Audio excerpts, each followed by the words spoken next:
সপরিবারে যে 15 আগস্ট তারা শহীদ হয়েছে তাদেরকে নির্মম ভাবে হত্যা করা হয়েছে এই জন্য আমি 2টা খতম দিছি তার জন্য।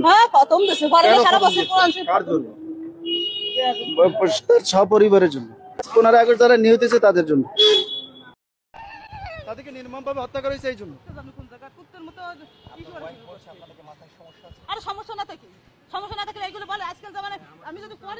আমি অত ই করি নাই, আমি প্রকাশ্যে জি আমি 2টা খতম দিছি তার জন্য তার সপরিবারের জন্য। বঙ্গবন্ধু এবং তার পরিবার, শেখ পরিবার যারা এই 15 আগস্ট যারা নিহত হয়েছে তাদের জন্য। আপনারা এগুলো সরাবেন নাকি আপনারাও তার সাথে পাগল হয়েছে? আমাকে ঢুকতে দিল না, ঢুকতে দেয় না, আমি তো গেছি, পুলিশে বাধা দিয়েছে। আমার নাম মাওলানা ওলিউল্লাহ, পিরিজপুর থেকে আসছি। পিরিজপুর থেকে আসছি, আমি থাকি ঢাকা আসছি কিছুদিন আগে, ঢাকা এক জায়গায় থাকি। তো আমি তাকে খুব ভালোবাসি, বঙ্গবন্ধুকে খুব ভালোবাসি। আমার তো নাইমে যেতে ইচ্ছে করতেছে, আপনি নাকি গাড়ি নেবেন নাকি নাইমে যেতে? আসছি এখানে তার বাড়িটা জিয়ারত করার জন্য আসছি। মাথার সমস্যা, এটার যদি মাথার সমস্যা না তাহলে আমাদের তো সমস্যা। আসছি জিয়ারত করার জন্য আসছি এবং তার জন্য খতম করে দোয়া, এখানে দোয়া করার জন্য আসছি। সমস্যা আমি তো দেখি আপনাদের সমস্যা, আপনাদের সমস্যা না, তার সাথে এরকম কোন করেন? অত্যন্ত খারাপ লাগতেছে, আমি খুব কষ্ট লাগতেছে। দেশের জন্য সবকিছু করলো, তার জন্য আজ এই অবস্থা। এই দেশের জন্য যে সবকিছু করলো, তার কবরটা জিয়ারত করা যাবে না আজকে।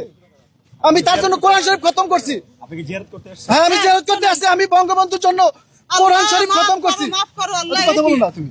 এই আপনি কি পাগল হইছেন নাকি? একদম মাথা নষ্ট হয়ে গেছে। আমি বঙ্গবন্ধুর কবরটা জিয়ারত করা যাবে না আজকে।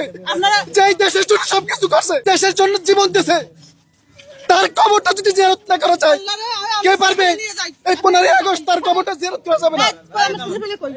আপনার নাম কি? আল্লাহর কাছে বিচার দেব, আল্লাহর কাছে। আমার নাম মাওলানা ওলিউল্লাহ, আমি আসছি বরিশাল পিরিজপুর থেকে। আমি আসছি তার জন্য কোরআন শরীফ খতম করছি, 2টা খতম দিছি। আমি 2টা খতম দিছি তার জন্য জিয়ারত করবো তার বাড়িতে। আমি তার নির্মম ভাবে যারা 15 আগস্ট তার সপরিবারে শহীদ করছে, এই ব্রিটিশরা আবার এই দেশটা দখল করছে, এই ব্রিটিশ বিনিয়োগ শক্তি। না না, আমি করি না। এই দেশ আবার ব্রিটিশ এবং পশ্চিমা শক্তি দখল করছে। দোয়া করবো আমি এই জন্য আসছি তার পরিবারের জন্য। একজন মানুষ মারা গেছে, তার কবর জিয়ারত করলে এখন কি ক্ষতি হবে? না না, আমি কোন দল করি না, আমি এই দেশকে ভালোবাসি। আমি এই দেশ আবার ব্রিটিশ এবং পশ্চিমা শক্তি দখল করছে। আমি বঙ্গবন্ধু এবং তার সপরিবারকে ভালোবাসি, তারাই দেশের জন্য জীবন দিয়েছে। সপরিবারে যে 15 আগস্ট তারা শহীদ হয়েছে, তাদেরকে নির্মম ভাবে হত্যা করা হয়েছে এই জন্য আমি 2টা খতম দিছি তার জন্য। তার সপরিবারের জন্য 15 আগস্ট যারা নিহত হয়েছে তাদের জন্য।